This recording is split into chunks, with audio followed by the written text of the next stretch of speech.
Très bien, donc aujourd'hui c'est retour classique. Et oui, classique avec André Malraux, La condition humaine.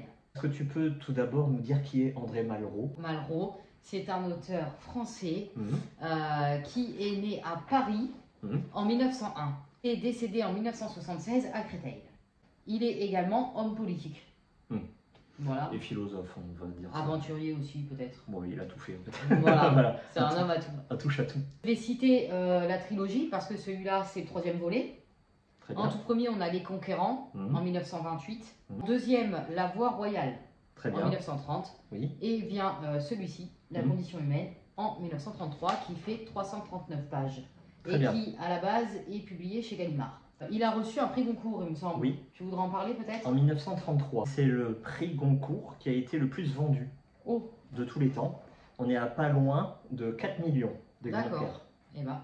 Mais surtout, il est classé comme le 5e livre des 100 meilleurs livres du XXe siècle. incroyable. Incroyable.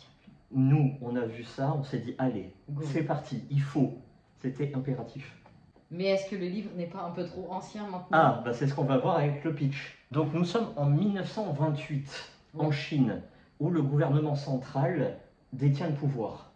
Or, nous avons un parti politique, le Kuomintang, voilà, qui va réaliser un coup d'État, aidé par les équipes, si on peut dire ça comme ça, communistes, qui préparent l'insurrection chez le peuple. Le coup d'État se fait, sauf que le Kuomintang se dit « Oh là, mais t'as vu le pouvoir que prend les communistes auprès de la population? Ouais, bah ouais. Danger. Hop, aidé par des coalitions occidentales, massacre.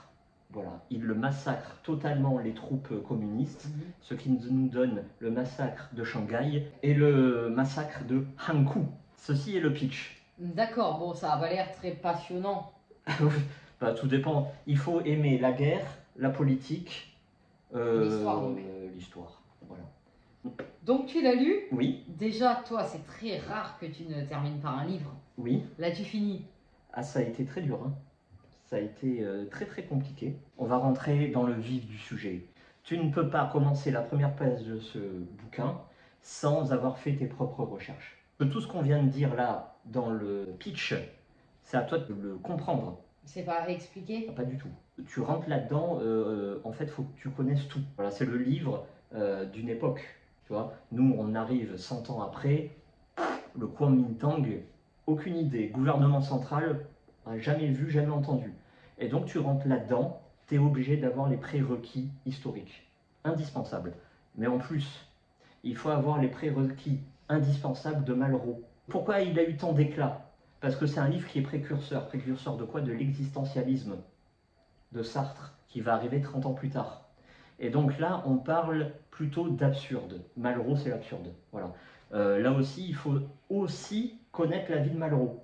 Parce que l'absurde vient de sa vie propre, sa vie intime, avec diverses morts dans sa famille, tu vois. L'absurde, c'est quoi? C'est quoi?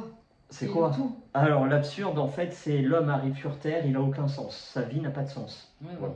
Voilà. Il est déterminé. Pas de destin, quoi. Déterminé en rien. Donc, qu'est-ce qu'il faut qu'il fasse pour triompher de son destin? Eh ben, l'homme doit rentrer dans l'action et doit rentrer dans la grandeur. Ça, c'est des thèmes propres à Malraux, hein. Voilà, évidemment. Donc là, dans ce livre, c'est quoi? L'action, eh ben, c'est tout simplement l'homme qui va s'intégrer dans l'action politique et qui va renverser le pouvoir en place. Et la grandeur, c'est quoi?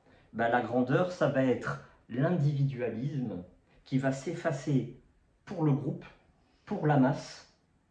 C'est la prise de pouvoir pour écrire l'histoire avec un grand H.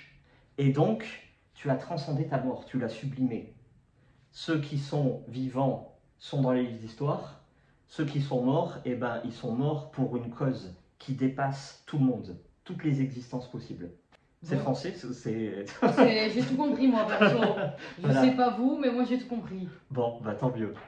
Au final, après tout ça, oui. Ça t'a plu, ça t'a pas plu? Est-ce qu'il faut commencer André Malraux avec La condition humaine ou par ailleurs?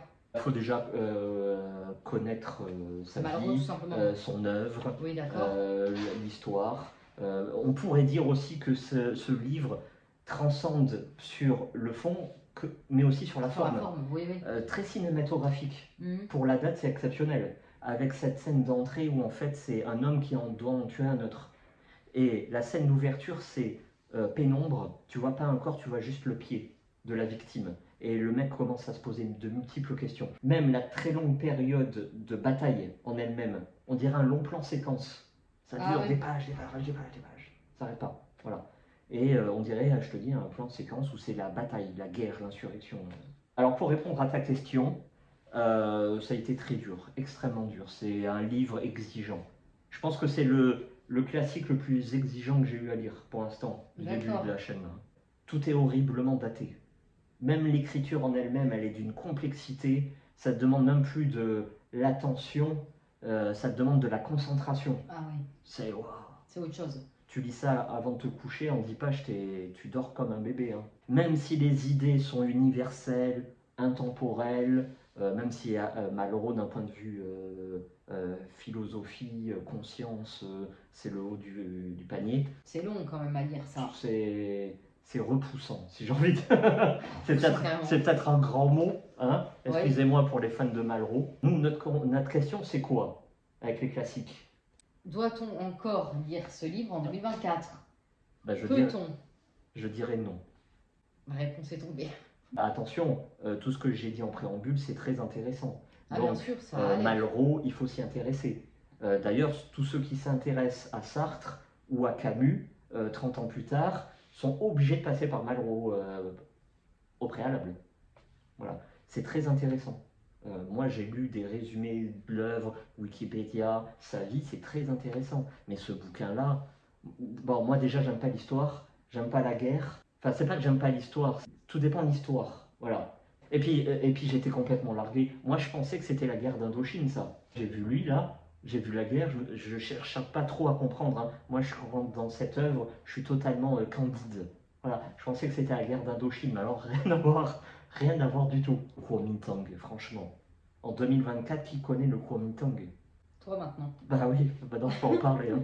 Avec qui? Non, je le conseille pas. D'accord, bon, bah, merci quand même pour ce retour. Hein. Ça fait quand même du bien d'en parler. J'ai mis de ma personne. Hein. Franchement. Ah oui. Eh ben, merci à toi. J'aurais pas mis autant. Merci beaucoup. Et puis à très vite. Voyage au bout de la nuit, le prochain. De Céline. Exactement. Merci. Merci, à bientôt. Allez, au revoir.